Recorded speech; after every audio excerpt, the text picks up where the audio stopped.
Welcome to Fosbury Flop, a podcast for the crazy ones who are not fond of rules. A podcast about the geniuses who change the world. Synergizing with Phidias Lab, we present What is in the Room, in defense of the intervention of the coach. Martí Zuviría was the aide-de-camp to General Antonio de Villarroel Peláez during the Spanish War of Succession. His childhood had been shaped by Bazoches, the modern military engineering school of Sébastien Lepresté de Vauban, the father of the discipline.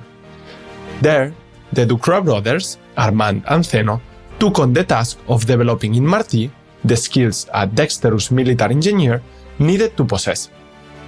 The Ducrot method was anything but lenitent or indulgent. On the contrary, it was an enervating system of uninterrupted physical and mental exertion. Even with his eyes shut, Martí had to remain fully attentive at all hours. Here is an example. You have succeeded in becoming truly alert when, even as you are distracted, you remain alert. Do you take my meaning? Of course not. Nor, at one time, did I. It has to be internalized. At a certain point, you will think your mind wanders, but the alertness mechanisms are still on, keeping close track of things. For lunch, one day, I was given a plate of chickpeas. The Ducrot brothers were eating with me that day, and they noticed the second my mind began to wander. Armand whacked me on the forehead with a ladle. Cadet Zuviría, how many chickpeas on the plate? Answer immediately. I quickly ate a spoonful before answering. There were 91. Now, 81. They were delight, and I had not made it up. I myself was not aware that I knew the answer, until they put the question to me. The mouthful I ate was to vex them, and to demonstrate that I was now being observant continuously, not just from time to time in isolated moments. Each time I exit the spherical room, a room without any corners, egg-shaped, pure whitewashed walls, full of objects of all kinds, the question was always the same. Cadet Zuviría, what was in the room? As much detail as I went into about the objects I had seen hanging up, their distances from the floor, the gaps between them, the verdict would almost always be pass, but not perfect. Eventually, one day, at the conclusion of my list, I paused and then added, and myself as well. They had told me 1,000 times that the observer forms a part of what is being observed. To my charging, it had taken me months to grasp that I was also one of the things in the room. Maybe this will seem a simple lesson in humility or even a not tremendously witty play on words. However, it was anything but. As the enemy prepared to attack my bastion, I had to see everything, enumerate everything. Our rifles, theirs, the condition of our defenses, the number of cannons, the length and width of their parallels, and my fear. Nothing in the world distorts reality like a dose of terror. If I was unconscious of my fear, the fear would look instead of me. Or, as the Ducrot brothers would say, fear will cloud your sight. Then, it will be doing the looking instead of your own eyes. The world is a killer. Men die storming or defending ramparts. But, in fact, the whole thing is no more than a minuscule white sphere, lost in some corner of the universe, indifferent to our troubles and pains. What my namesake Zuviría, friends call him Zubi, describes has also happened to me. I imagine any of my mentors playing the role of Armand Ducrot, asking me, Cadet Cañellas, what is in the team? As much detail as I would go into the players, the synergies they brought to light when they combine, the traits their uniqueness made emerge, their verdict would be pass, but not perfect. Eventually, one day, at the conclusion of the list, I would pause and then add, and myself as well, the coach. Just like Zubi could not see himself in the spherical room he was in, I could not see myself within the team I was leading. It had taken me years to grasp that I was also one of the components of the team. The observer forms a part of what is being observed, just as the coach is a part of the team he leads. As the opponent prepares to attain functionality by perturbing ours, I am someone who, through the unique lens of my role, must also provide efficiency to the team. I must consider the names and relationships of our forwards, midfielders, defenders, goalkeeper, as well as everyone contributing from the sideline, which environments are shaped by our opponents, the information relayed to me by the technical staff, and also my capacity to help the team striving for efficiency. Undervaluing the coach role when it is exercised wisely only leads to problems for the team. The fact that the coach does not physically participate in the team on-field plays does not mean he is isolated from it. His direction from the sideline neither places him in a position inferior nor superior to the players on the field. It does not strip him of any right to be part of the team. With the peculiarities inherent to his role, the coach is simply another team component.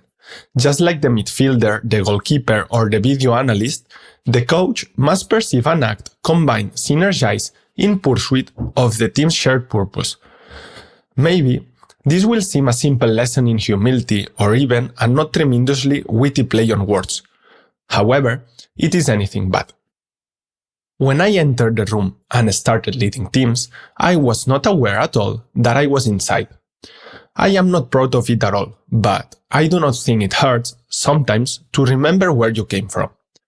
The Ducroix brothers divided the human race into two, moles and Maganons. This is how the ancient Greeks referred to military engineers. 99 out of 100 were blind as moles. A good Maganon could notice more things in one day than a mole would in a year. I was a good mole. I did not see any of the objects in the room. I only saw myself. I was stuck in my head, in my imagination, seeing universal mental models detached from any context, visualizing its perfect implementations in the real world. Yes, Marty, you remind me of myself when I was a moron. There was no favorable wind because I did not know where I was going. I have shared this before. I used to believe that a coach role was to teach movements, which is not synonymous with skills, constantly, to intervene every time something in reality did not align with their mentality, or to continuously instruct the behavior of every player. With some justification now, I dare to criticize coaches whose teams succeed in spite of the actions they take, because I know what it feels like. Because I doubt that a coach's quality is directly proportional to the number of interventions he makes. Likewise, a coach does not add value or contribute to efficiency simply by refraining from intervention. He must excel at intervening appropriately, at the right time, and in the right way. And, during the moments when intervention is unnecessary, he must refrain from action, because doing nothing is far better than intervening poorly. I still had a long way to go before realizing this. But as I accumulated dead skin and various lessons, I finally started to see the room I was in. I began to notice some objects, their beauty. However, it emerged an emotional antagonism toward everything I used to be and no longer believed in. I suppose that's why I started seeing the room, but no longer saw myself within it. I had done it so poorly that I completely rejected what I had been. Path dependence led me to believe that a coach job was to let the team and each player express themselves. Of course, since for years I had been the only one in the room expressing, now it was time to compensate. To me, back then, the observer did not form a part of what was being observed anymore. The coach was not a part of the team he led. My actions were shouting that my role as a coach was to step aside and let the players express themselves, to state a task, not intervene, and let the team figure things out. A mere component of the team with fewer rights. I had to give up my seat on the bus. Unconscious of my singular role, the team was losing a key component with some potential to solve the challenges we faced on the field. I assumed that, for something meaningful to come out of the training process, the performer had to be a co-designer of it, rather a mere executor. Which, without a doubt, is how it should be. But I misinterpreted what being a co-designer of the process truly meant. I assumed, one day I hope to discover why, that co-designer meant change of designer. Let the player choose his own training, or even to hell with the teacher, the coach, and all his knowledge. So at the Padel Academy, when foreign players came for a couple of days to train, or when I had private training here and there, I would start with, what do you want to improve? What do you like to work on? I believed, what a moron I was, that co-designing meant they, the learners, were the designers, that I, the coach, was simply the recipient of an instruction to follow, as if the coach were useless, a simple dispensable tool. Everything depended on a learner who, more often than not, came onto the court with unfounded and false assumptions due to the lack of knowledge. I would end up, then, spending the whole session feeding balls, bucket after bucket, practicing the smash, repetition after repetition, all while thinking, what a waste of time. If only we work on the aggressiveness of the volley, their smash could improve so much more. But of course, I was co-designing. I believed I had to let them express themselves. I could not see myself within the spherical room. I, the coach, had no right to express myself. Then, I do remember this, Ferran Adrià made me question things. When a guest walked into El Bulli, the greatest restaurant in history, Ferran Adrià did not hand them the finest tools in the world, tools they could never fully master, and asked them to create their personalized tasting menu. But all the opposite. He used all his knowledge and tools to maximize the satisfaction of the person dining at his restaurant. The guests did not even have a menu to choose from. At most, they could only say if they had any allergies or intolerances. The menu, that was Ferran's responsibility, the expert job. Ferran co-designed it to perfection. His tasting menu, with few questions, was a great collaborative creative process between all components involved, working together, collectively. This, I think, is what it means to be a co-designer, to fully appreciate all the knowledge of the master, while fully considering the other parts involved in the process, the desires of, in certain cases, an intelligent but inexperienced learner, player, or guest. Being able to bring forth a meaningful result that addresses the needs of everyone involved in the process. Ferran, the genius, co-designed it so flawlessly that no one could say no to him, because the audience cannot be asked about what has to be co-designed, what has to be invented. If Henry Ford had asked people what they wanted, they would have said, faster horses. I have learned that if I ever have children, I would never let them design the family vacation. Imagine arriving in some unfamiliar place and saying, okay, choose and tell us what we should do for you. What is the plan? Intelligent beings, with so much of the world to see, would they make the best decision? I learned this from my parents. I was doing all the opposite as a coach. My parents did not even need to ask us because they already knew us well enough. They proposed a plan, altruistically designed for us, lovingly tailored to our personal constraints, passions, desires, dislikes, and more. They truly understood what co-designing meant, because if they knew us well, they could undoubtedly take actions that fulfilled our wishes far better than we could have imagined ourselves. Like Ferran, I was a part of the spherical room, but, unlike him, I was not aware that I was inside it. I had the power and great importance to intervene, more or less continuously, in modulating challenging and meaningful constraints for the benefit of the team.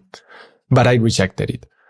And despite this lack of awareness and rejection, I continued to be the coach of the team, to be inside the spherical room, and every action I did still impacted the team and conditioned their expression. As one of my mentors would tell me, since not intervening also influences the team, one must be very skilled in knowing when and how to intervene, because not intervening is also a form of intervention. If the coach steps aside, he's not contributing his grain of sand to ensure the most meaningful result emerges for all the team members. A team is not made up of the players on one side and separately the coach and their staff. nor it is the coach against the players trying to combine them. The coach is just another component of the team, different or peculiar like every other agent involved. This, says Oscar Cano, is the great legacy of Josep Guardiola Sala, achieving that all his teams are dominant, a personal necessity from Pep, without distorting the essential qualities of his players. The creator of an efficient style that does not force any player to compete by imitating someone other than themselves. Every team member, the striker, the goalkeeper, the assistant coach, the physiotherapist, and even the fitness trainer, if they can remember to step out of the gym and look up from the laptop, feeding them with Wimo data, has their own personal constraints that must serve the team. I do not believe the rapist Dani Alves ever thought, on this play, I will do nothing so Messi and the others can express themselves. He connected with Messi in the best way he could for the benefit of the team. At most, in a specific situation, he might have thought, I will not intervene here because I will pin down a defender which will help the team score. Likewise, I doubt Messi ever thought, I will constantly, hyperactively intervene in every play because that's what my ego demands. If anything, he likely did so in uncertain adverse situations on when he assumed the leadership that a team searching for functionality required. Messi, with his personal constraints, intervenes, directly or indirectly, actively or passively, in the best way possible to make the team as efficient as it can be in the environment it inhabits. I assume that, like Messi, Guardiola neither avoided intervening to let others express themselves, not over-relied on his intervention to satisfy his own needs alone. I suppose Guardiola mastered, as Oscar Cano put it, the art of intervening from the uniqueness of his role for the common good. He worked for the team and with the team to achieve goals, solve problems, and overcome challenges. With time, I realized that in the team, coach included, with the same rights, there is a collective purpose across different levels and timescales, scoring a goal, the team's victory, winning the league title, and that I had to value myself, appreciate myself a little, and adopt a behavior governed by the desire to achieve the collective purpose. That's precisely what the coach role should be, to intervene when he can bring efficiency, clarity, a bit of light for the collective, and if he can't, at the very least, not cause harm. Because a coach is not paid to shout or intervene as much as he can. This does not mean that he should not set rules, build walls, promote slopes, convince, prohibit, or get involved if he does so because what he sees makes him believe it does not help achieve the team's purpose. The team emerged from authentic components interacting throughout the season, in a task or during a match, to become more efficient, to win, and to achieve its purpose. The coach is just one more, another member who must use the advantage of his role to help the team reach its objectives. So, coach, use the power of your role to enhance the collective functionality. Make sure the team combines, works together in the best possible way to be more efficient. This should guide your intervention. Nowadays, after what I choose to become from what happened to me, I try to see the objects with the highest possible resolution, and I also see myself within the spherical room I am in. I try to see everything, to miss nothing. The observer forms a part of what is being observed.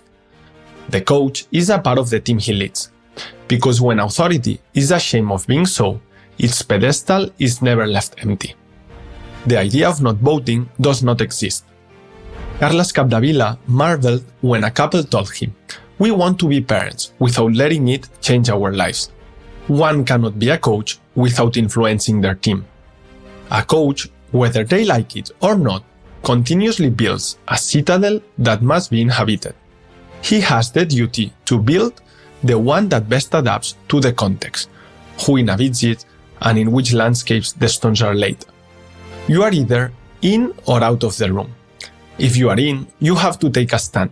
It is impossible to coach, educate, and not influence, to avoid presenting, directly or indirectly, a lifestyle, or a society one envisions as ideal. That's why the responsibility of those who lead groups is enormous. I aim to influence in a way that, according to the Ducroix spectrum, everything I do and that impacts the players brings them closer to the Maganon extreme rather than to the mole one. That if I leave tomorrow, those I have influenced become more adaptive, guiding them without making them dependent on me. But perhaps that's redundant. Adaptive is, or should be, synonymous with autonomy. But do not take my word for it. Never stop questioning what I preach.